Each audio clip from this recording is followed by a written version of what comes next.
અત્યારે જ મીડિયાના માધ્યમથી જાણવા મળ્યું કે ગુજરાતમાં પાટીદાર અનામત આંદોલન દરમિયાન રાજદ્રોહના જે કેસ કરવામાં આવ્યા હતા એ અલ્પેશ કથિરિયા, ચિરાગભાઈ કે દિનેશ બાંભણિયા ઉપર આ કેસ પાછા ખેંચી લેવામાં આવ્યા છે.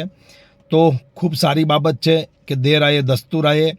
જે રીતે રાજ્ય સરકારે એ સમયે દમનનો કોયડો પાટીદાર યુવાનો ઉપર વીંઝ્યો હતો અને અમારા પાટીદાર યુવાનોને ગોળીએ વીંધ્યા હતા, અમારા પાટીદાર યુવાનો ઉપર રાજદ્રોહથી માંડીને અનેક પ્રકારની કલમોના કેસ દાખલ કર્યા હતા.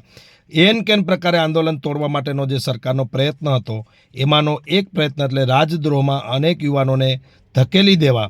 આ જે પ્રકારના સરકારના નિર્ણયો હતા એની સામે જજુમીને પણ પાટીદાર યુવાનોએ આંદોલન ચલાવ્યું અને 10% આર્થિક અનામત માત્ર પાટીદારોને નહીં, બિન અનામત વર્ગના તમામ સમાજને 10% અનામત મળ્યું. આ સાથે આયોગ અને નિગમ મળ્યું. એવી અનેક કલ્યાણકારી યોજનાઓ આ સરકાર પાસેથી આ યુવાનો લડાઈ લડીને લાવ્યા, જેનું પરિણામ આજે ગુજરાત અને દેશના લોકો મેળવી રહ્યા છે.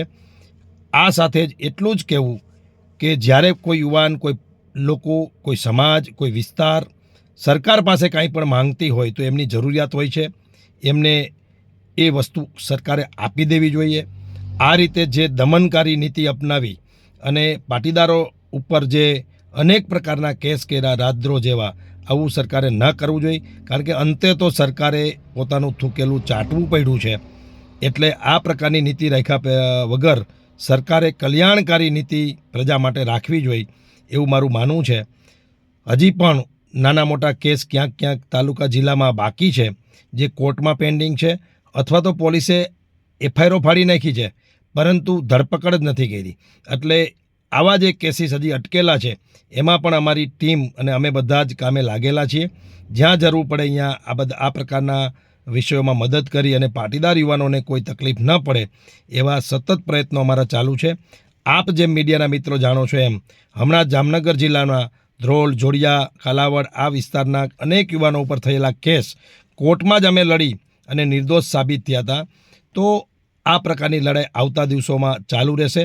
હજી અમારી એક માંગણી અડગ છે, જે છે 14 યુવાનોની જે હત્યા થઈ છે આંદોલન દરમિયાન સરકારના ઇશારે 14 યુવાનોને જે ગોળીએ વીંધા છે, એમના પરિવારોને જે નોકરી અપાવવાનો વિષય છે, એમના પરિવારને જે પગભર કરવાનો વિષય છે, એ વિષય હજી અમારો પેન્ડિંગ છે.